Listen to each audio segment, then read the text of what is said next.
আম্মা, এ আম্মা, কিছে একটা কথা ছিল। কি কবি ক।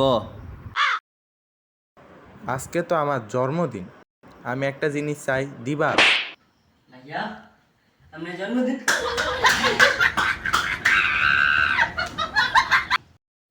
এত খুশি হওয়ার দরকার নাই। কি কবি তাড়াতাড়ি ক। মা, ওই যে আপনার আলমারিতে নতুন ওই যে প্লেটটি আছে না, উড়িতে কইরা আমরা আমরা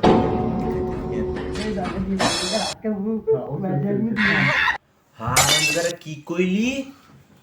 আমার 20 বছর 50 বছর আগে জাদুঘরে তোর হাত দিবি? হ্যাঁ খামুন তুমি বিরিয়ানি খাবো